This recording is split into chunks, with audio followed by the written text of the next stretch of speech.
What? Our day is not over just yet. Woohoo! USA! USA! We have an action-packed hour for you 6 p.m. drivers. Would I rather be feared or loved? Easy, both. I want people to be afraid of how much they love me. Matt Skraby wraps up a full day of live and local sports talk. And that is the whole problem with aliens. You just can't trust them. Occasionally you meet a nice one, but usually they turn out to be some kind of big lizard. The Skraby Show starts now on 97.3 The Fan.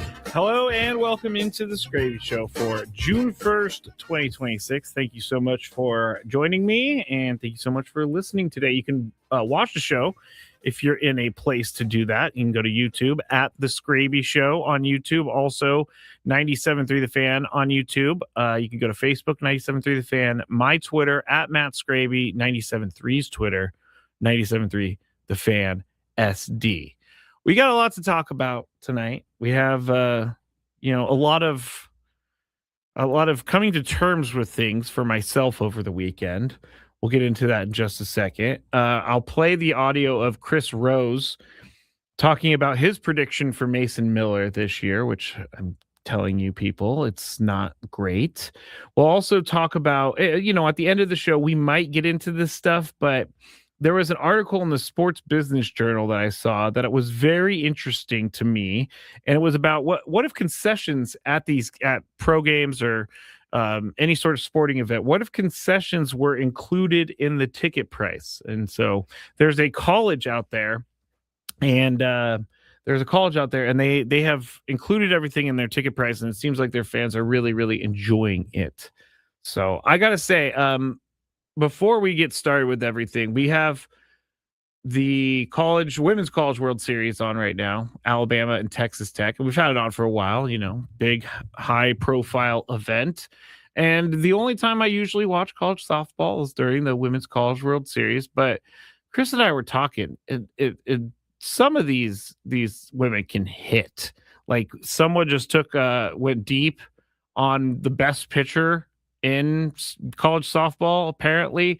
Sorry, I'm not getting her name right now, but they were showing that she's faced over 1,000 hitters, and like 48% of her outs came through strikeout. So she's striking out almost half the batters that she faced throughout college, which I thought was crazy, and I wanted to bring up because it is very crazy. Gonzo says, never heard it called coming to terms with myself before.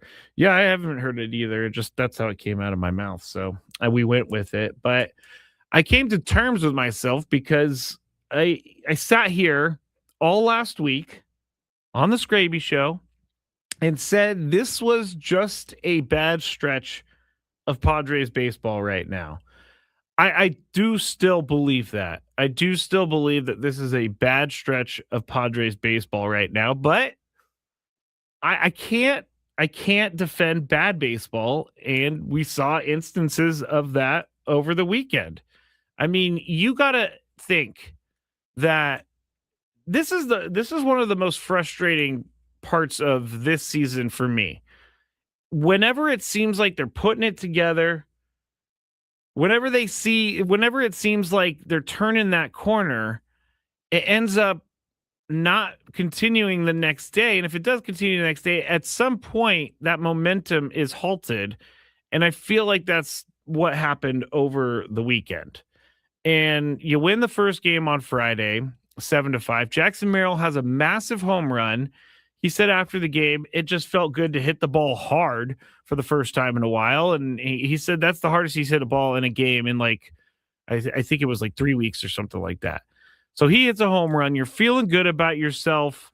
You win 7-5. You come back to the park the next day. You're up 3-1. Fernando has a home run finally. And you would think with Michael King dealing and the Padres bullpen the way it is, they're going to win this game. If not 3-1 or more, they're going to win this game, because once you get to that bullpen, once you get to that 7th, 8th, and 9th inning, that's when the Padres are at their best. And that's when their bullpen is at their best. So seeing them go up 3-1, I was thinking, I know that the Nationals can score, and they have scored. but I don't know if they're going to be able to overcome the bullpen. Well, going into the 7th, Michael King, again, like I said, dealing. And he, in this inning, 10 Nationals hitters saw the plate.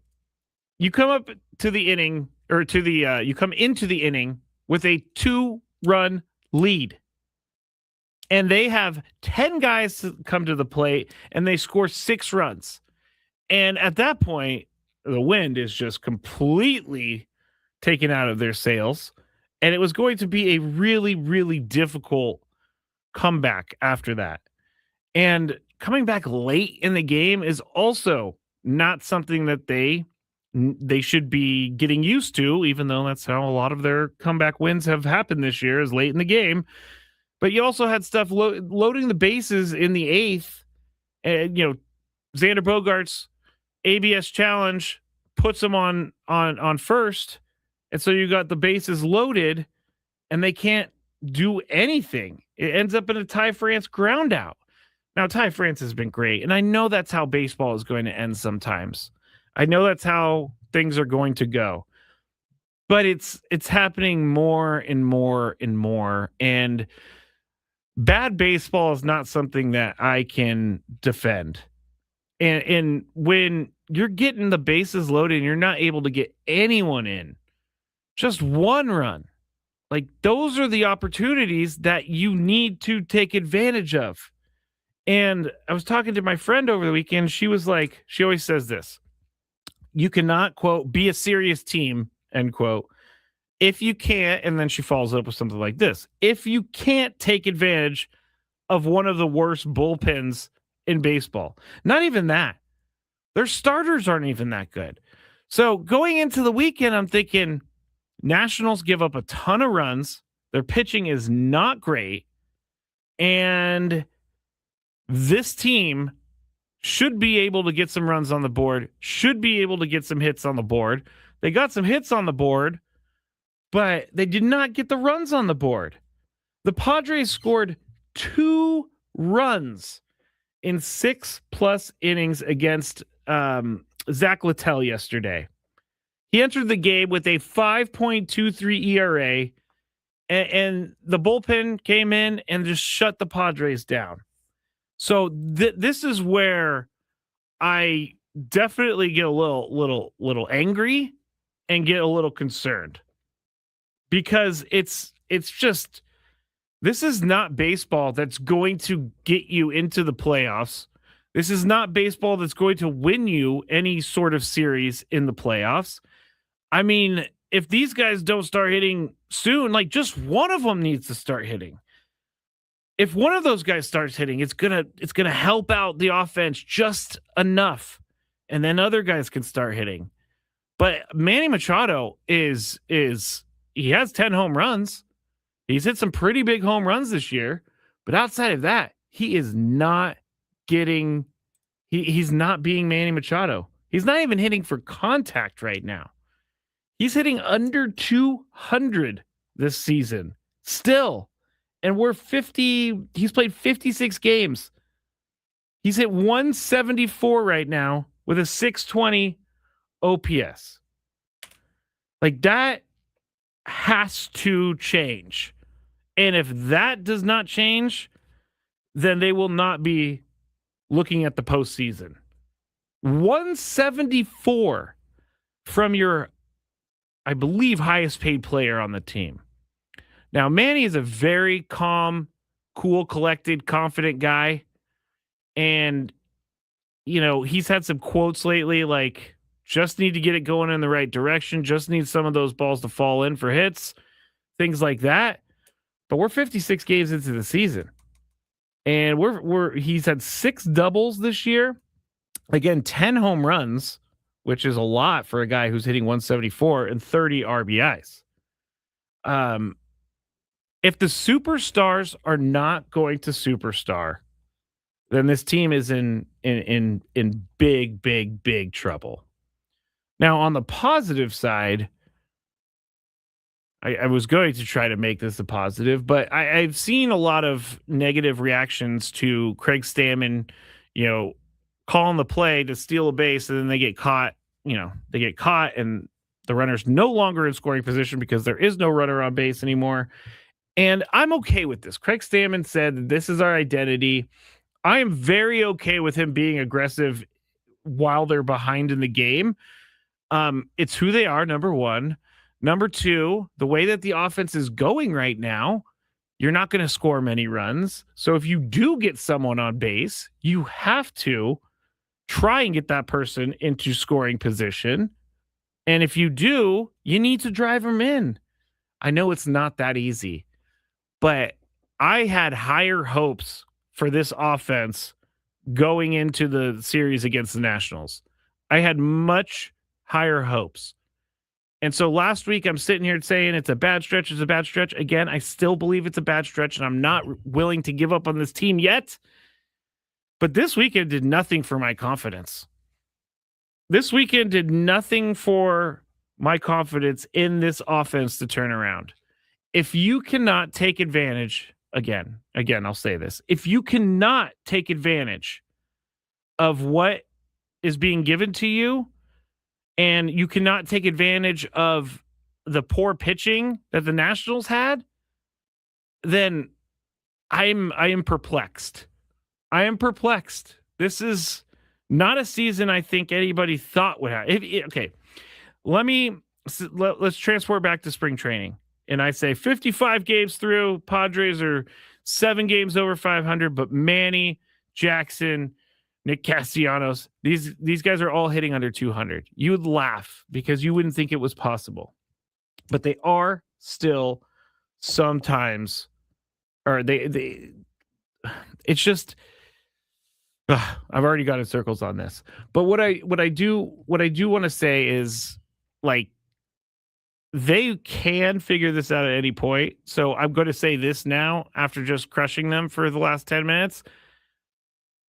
Like Friday, I thought they were going to open up the floodgates. It just didn't happen. But we know it's there. So as soon as these guys start getting it together and taking, approaching the game on the offensive side as a team, and I'm not saying they're doing this purposely, but once you start pressing, you start swinging at pitches that aren't your best pitches. And so Fernando yesterday, I believe he only saw 8 pitches in his 4 at bats. And I feel like the Padres' best strategy in offense usually is to wear the pitcher down, take close pitches, foul off pitches, have these long at bats that just contribute to the pitch count. Have these long at bats that just make it tough, make it a tough out for the pitcher. But sometimes I just don't see that. I mean, 1, 2, 3, sometimes like that, snap of the fingers. So that needs to be taken care of as well. The team approach at the plate has to be taken care of as well. They have a lot to work on, and they are still above 500. But I am getting a little worried. I'm not even worried about the division right now. I'm just worried about them figuring out how to start winning more games and not having to have a comeback in the 7th, 8th, and 9th every single day. I thought this was actually really awesome. The Kevin Acey's newsletter was talking about, blaming Craig Stammen or putting some blame on Craig Stammen's shoulders for the runners being caught caught stealing late in games. And Kevin Acey said this, which I thought was hilarious. Blaming the manager for an aggressive mindset when his offense is impotent seems like finding fault with the guy trying to pump water out of the Titanic's engine room. Basically, you're just trying to stay afloat. Francis says, a little worried? Yeah, just a little worried. Still over 100 games to go.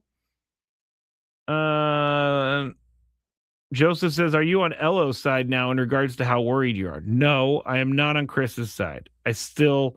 Chris was more on the side of this is a massive problem that he didn't say that they weren't going to fix it, but it didn't seem like he had high hopes for them to fix it. Now, I know that he does have high hopes for them to fix it, but no, I'm not in the level of Chris in the worry department just yet. Joseph says, what also was worrying is that, yes, Tatis hit his first homer, but that was his only extra base hit, hoping this does lead to more power for him. Yeah. 1,000%. Would be nice to have a Rise leading off right now. Don't do that, Jay Munoz. Don't do that. I don't think anyone wanted to play or pay Luis Rise the $12-13 million. No one in this city, maybe Chris, maybe Jay Munoz wanted to do that. And by the way, I wouldn't rule it out if they get to a point in the trade deadline area of the year, if they were to go back after Luis Urias. He's a rental. The Giants are awful. So there's not much of a reason to keep him on the roster if you're the Giants. Padres might need that contact guy. And by the way, Luis Urias, I haven't checked on him in a little bit. Let me see what his numbers are right now. Because he's actually, Luis Urias is doing Luis Urias things. He's hitting .321 this year. OPS 785. He's got an OPS plus of 128. He's got two. And guess what? There's a position open at second base right now. I guess you would have to move Fernando back to right field, but I don't have a problem with that. There's a position open at second base. And by the way, Luis Urias is playing great defense at second base. So I wouldn't be surprised if they went back and got Luis Urias. I wouldn't be surprised. It's not going to happen that much, or not going to happen that soon. But I wouldn't be surprised. Why couldn't you do this last year, Luis? Why couldn't you be hitting .321 last year? Last year you hit .292, a paltry .292. All right, that is it for my worries on this team. Here's actually one more thing. One more thing from Kevin Acey's newsletter. The Padres were 32-24 at the end of May in 2025 and 31-29 in 2024. They finished with 90 and 93 victories, respectively. So it is a very, very, very long season, as we all know. I want to talk about Gavin Sheets for a second on the other side. I also want to talk about that trick play that Freddie Fermin and Griffin Canning, I've never even thought of that in my life, so we'll talk about that as well. And then I'll play you what Chris Rose said about Mason Miller and the Padres and where they're at this year. So you're listening to the Skraby Show. Please go and subscribe to my YouTube if you can, at the Skraby Show, SKRAB as in boy Y. And we'll be back shortly. 97.3 The Fan. This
Pat Skraby back with you here in the Bill House Studios, where we know how.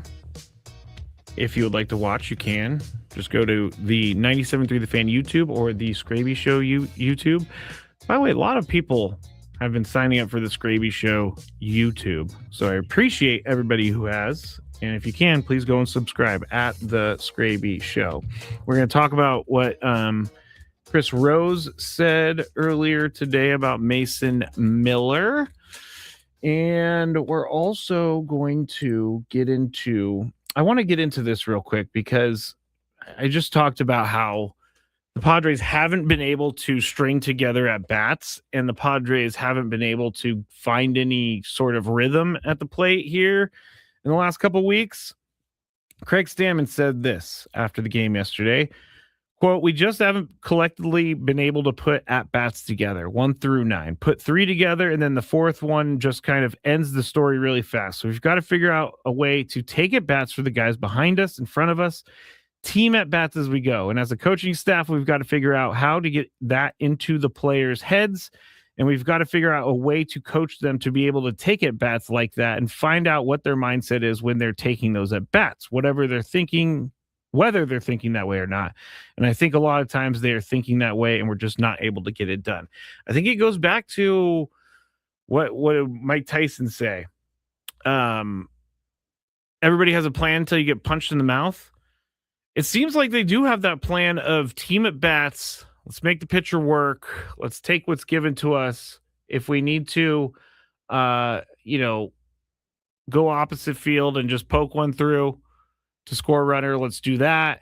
It doesn't seem like, I don't really feel like this season the Padres have a ton of individuals on this team. I don't feel like this is an ego thing. I feel like this is we know what we're trying to do, but then we get behind and we're trying to press to catch back up. We're already, and it's another thing is that like they are climbing uphill all the time. And that's also exhausting. I've talked about that in the past, about how exhausting it is to come back and win games all the time.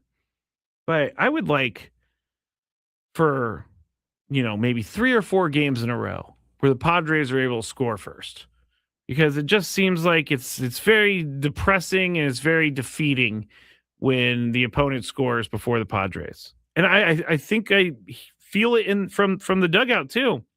Because they're kind of like, oh, man, here we go again.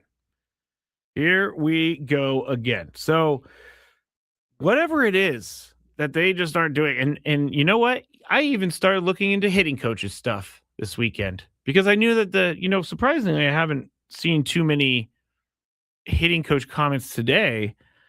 But to me, approach is a hitting coach thing. Let me rephrase that. To me, a team approach is a hitting coach coaching staff thing.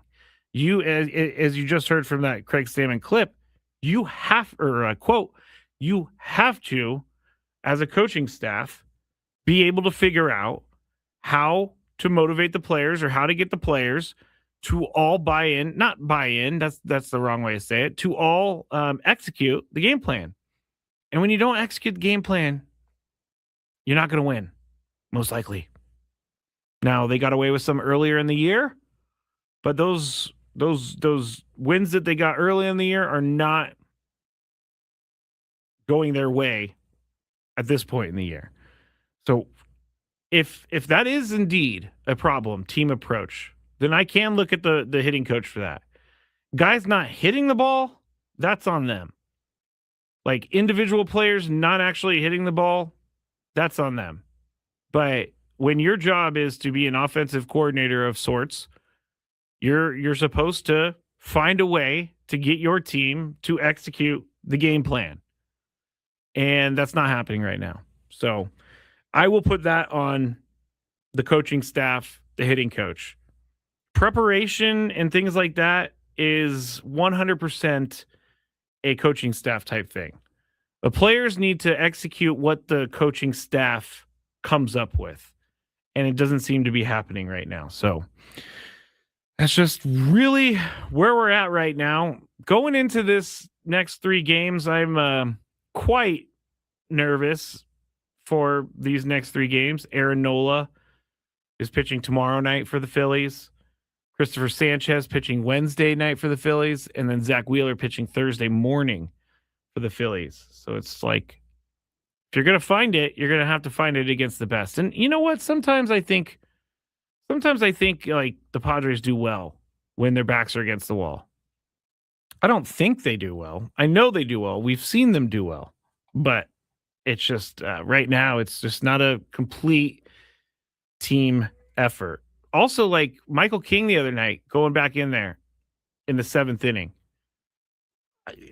I knew he was dealing, so I understand why you put him back out there. He was not giving up anything.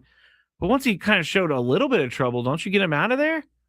I felt like they maybe possibly, and this is, hindsight, but maybe possibly should have taken out Michael King a little bit earlier. Farrell said they just saw Nola and Sanchez a week ago, so at least they know it's coming. I agree with that. It's not like they saw them like 3 months ago. They literally saw them last week. So they still have those at-bats in mind. Could be a good thing. Could be a very good thing. All right. I'm going to do this. Yeah, let's do this. Chris Rose doing his show, talking about Mason Miller, and he made this prediction that just kind of floored me. My prediction is that Mason Miller gets traded for the 2nd straight year, and he is going coast to coast and will try and bolster the bullpen of the New York Yankees in a major, major deal where Lombard is going to be the centerpiece going back to San Diego. They're going to need more offensive help that is major league ready. Jason Dominguez, I know he's banged up right now. I really believe that he could swing the bat. Now, I think he's also a DH, but I do think that he can swing the bat. Spencer Jones has already made his major league debut. Didn't have enough time to know whether or not he can be any good at this level. I think that Warren is going to be part of that deal as well. And I do think that an established major league bullpen arm like a Dotel will have to go back in order to take some of the innings, even if a guy like Morejón or Estrada ends up closing in San Diego. And I know people say, hold on, what the hell are you doing? You can't do that. Well, San Diego, this team, this iteration of the San Diego Padres will not win the World Series. So the worst thing you can do is have the best closer in the business on a team that cannot win the World Series. So I don't care how A.J. Preller, how he shops in New York's baseball player market. Go figure out a way to make your team better than. Okay, so that's Chris Rose. Chris Rose, I really enjoy Chris Rose. I think that he's a smart guy. He's been around baseball for a really long time. So, and I don't think that he's a guy who does this shamelessly for clicks. I think he I think he believes what he's saying, but it doesn't make sense for me. I don't get, like, the Padres just traded away Leo DeVries last year for somewhat Lombard, which is the Yankees number 1 or not. I know it's the number 6 prospect in baseball, Lombard. He's a shortstop. But here's what the little blurb from Keith Law says. So he's now in AAA, only hitting 198, 358, 233, but drawing walks.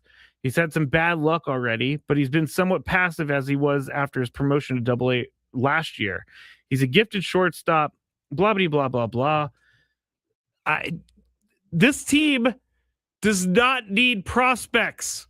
Now, I am and have been accused of being a prospect hugger in the past, but this team does not need any more prospects. And the other thing is, like, just because the Padres aren't winning games now, I agree with them that this iteration of the Padres are not going to go to the World Series or win the World Series. But to say that you're not going to need a closer, that's very short-sighted. And not only is Mason Miller the best closer in baseball, but he's also one of the cheapest closers in baseball. So I just don't see any sort of way that the Padres trade Mason Miller to the Yankees. I just don't see it unless there's something that blows the Padres away. Spencer Jones, as you heard him say, it would be kind of cool. He's the Costa Canyon guy. So he comes back home, but we don't know what he's going to do. The Lombard guy, in the Yankee system. Not hitting well right now. So why would the Padres want that? Jason Dominguez seems like he's hurt all the time. And maybe he's going to be a hitter at some point. Like, I just don't understand this. And I don't understand why it always has to be a big market team that is the benefit of this. Like, this is a problem. This is a problem with baseball media. Is that because the Padres have someone now all of a sudden to make their team better, they have to trade him they have to trade Mason Miller to the Yankees. Like, I don't understand this. I feel like this is more of a, and again, I respect Chris Rose a lot. I've been watching him forever, but I think that this is more of a performative thing and a click thing than it is an actual reality. It just bothers me when this keeps happening. They keep trying to trade Padres players away. And then you got and on a kind of a side note, you have Bruce Meyer, the interim guy with MLBPA. He's talking about how the Padres are a team that people need other teams need to emulate. So I'm going to look for that. I should have pulled it up earlier, but let me go to Jesse Rogers' Twitter. Let's see. Here it is again. We want to encourage more San Diegos. San Diego is a small market team that went out, decided to compete, signed a lot of players, turned around their franchise. They are successful. They've grown attendance, they've grown interest, and we've all seen the explosion of their franchise value. Basically, what he's saying right here is you put some money into your team, you invest into your team, you're in a city that loves baseball, and the fans are going to support you for it, and the league is going to love it unless you have a great player. Caitlin says, trading Miller is the dumbest idea ever. I'm with you. Eric says, what about for Judge and Grisham? I'll take Grisham as long as Aaron Judge is involved. Chris Rose, the guy from BattleBots, I don't know. Was he in BattleBots? Chris Rose has been around a long time. So I'm not really like angry at Chris Rose at all. But man, this would be an L move, I would think, for the Padres. This will be an L move. You cannot give up on the team that you have right now. Morihone, is he a closer? He's very good. But I don't know if he's a full-time closer. And that's just something else I can go through another day. But I don't think it would be in the best interest for the Padres to trade Mason Miller. All right, listening to the Skraby Show. I'm Matt Skraby. Thank you for joining me. When we get back, we're going to do this concessions thing that is, what if concessions were included in the ticket price? We have a daily gripe. Also, there was a girl who went into a Tampa Costco and did something that I think's awesome, but she got arrested. And we'll tell you about when we get back here. 97.3 The Fan. The biggest.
Final segment of the Skraby Show for today.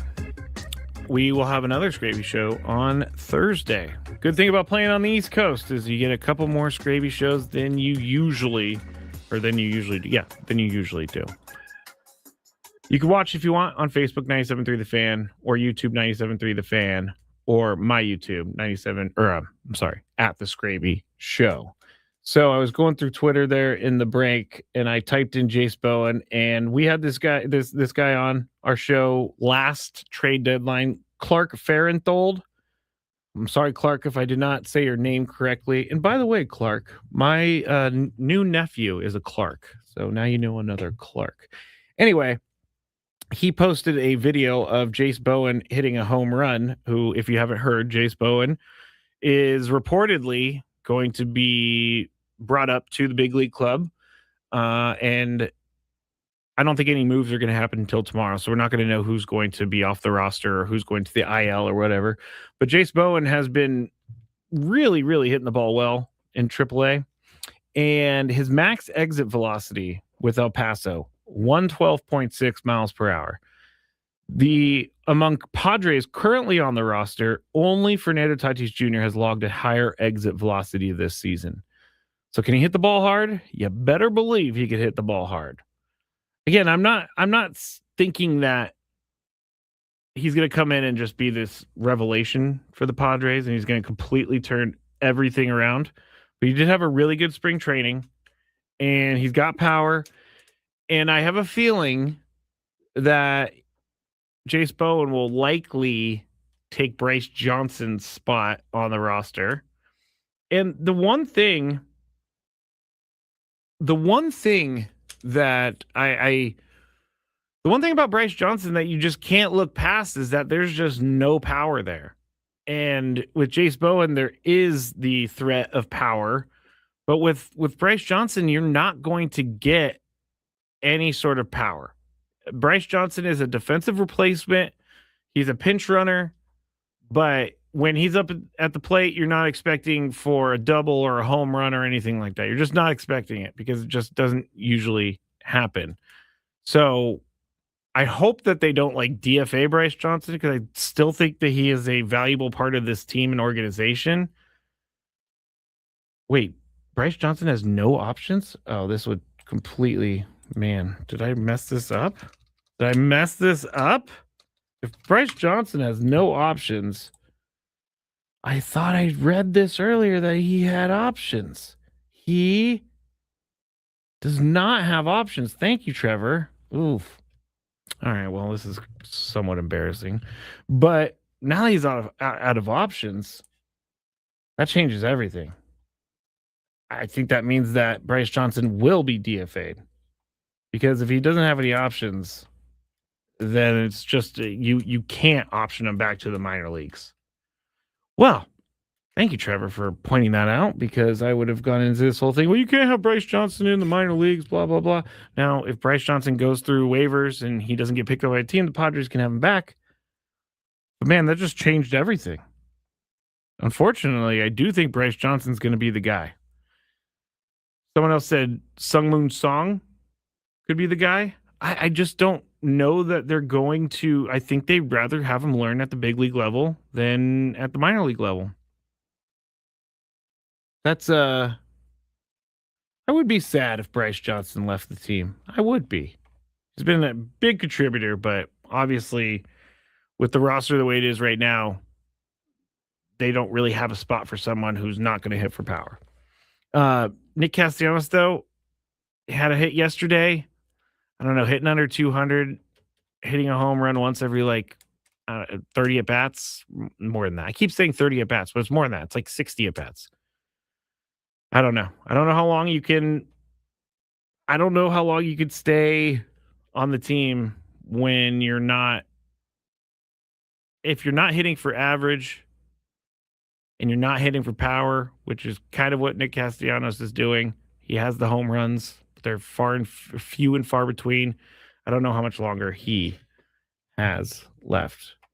I would think a little bit longer than most think, just because of his status and what he thinks is, or what the rest of the team thinks about Nick Castellanos. Okay, so I came across this article, and then we're going to get into the Daily Gripe. I came across this article on the Sports Business Journal, which is a great website, sportsbusinessjournal.com, but they were looking into concessions, and they were kind of saying how it's so expensive for families to go to games. It's so expensive for a bunch of, for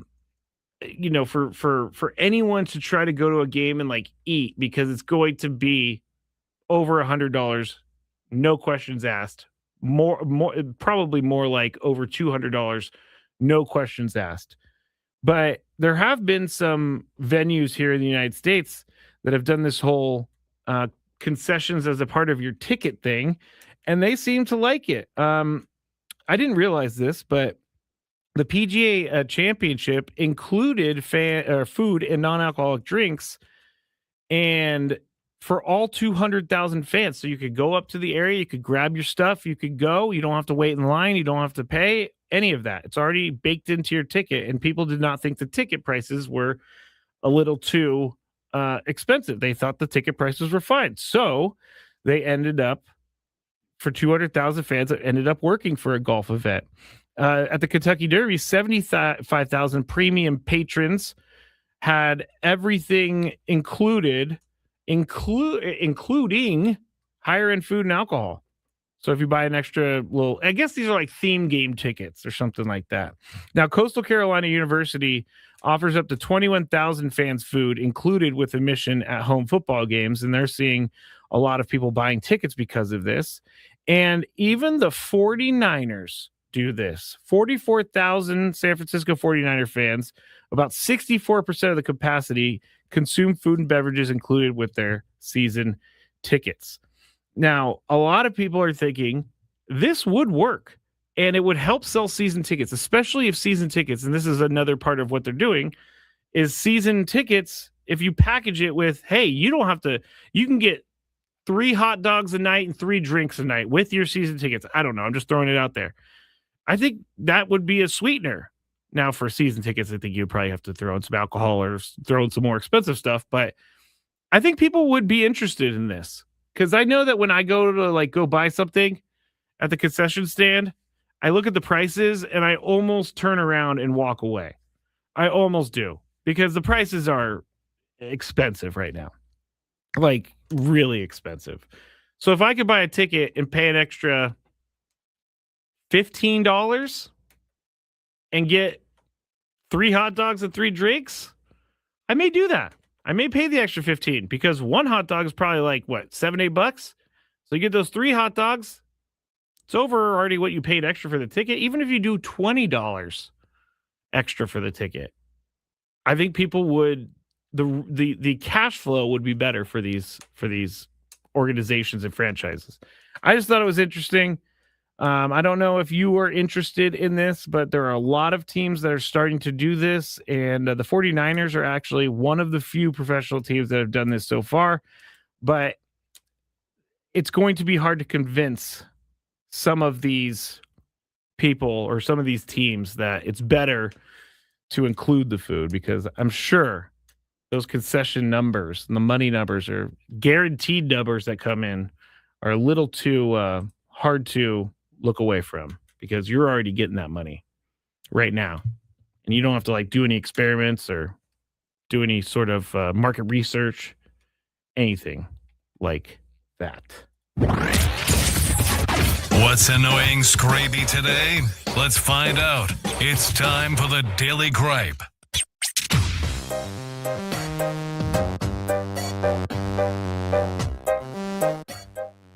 Satan said, yes, there's someone named Satan on the chat. Pod's definitely an exception here. They don't need to do this. The lines are crazy. Oh, the lines are crazy long, and season tickets has a wait list. They don't need to do it. They don't, but they should. They should. All right. So I think I'm going to take Lucky to work tomorrow. I think I'm going to bring him in for our short show, just so Lucky can get out of the house a little bit. But really, my daily gripe happened, as most things do, on the walk with Lucky. So I was walking on this trail. We've talked about a bike guy going by me, and I almost got into a fight with him. But something really, really different happened that I haven't seen yet. And it's all about there was a little girl on a bike, and her dad was like way back. And she was coming around the corner. She was screaming around the corner. I got to say, this little girl was going fast. I was kind of impressed, honestly. But she fell. She like hit a patch of dirt, and she just went down. I would say she's maybe 6 or 7, and the dad was way back there. So she goes down about maybe 20 feet from Lucky and I ended up seeing her crying, and I started walking over to her. But here's my daily gripe. The gripe is that I can't feel like it's okay for me to go and help a 7-year-old girl who fell off her bike while her dad's trying to, catch up. I did not feel comfortable doing that because people are not nice about that stuff. And so my daily gripe is that we're at a point in society where I feel uncomfortable trying to help a little girl who fell off a bike. Like, that's what I am griping about, because I wanted to help. The dad showed up and everything ended up being okay. But this girl went down hard, and my instinct was to go over there and ask if she was okay. But you can't do that anymore. And I, of course, understand why. But it's a little sad. Because I felt like a jerk watching this girl crying on the ground as I'm walking away from her. Felt like a huge jerk. All right, that's it for the Skraby Show. Back with another one Thursday. Chris and I back with you tomorrow.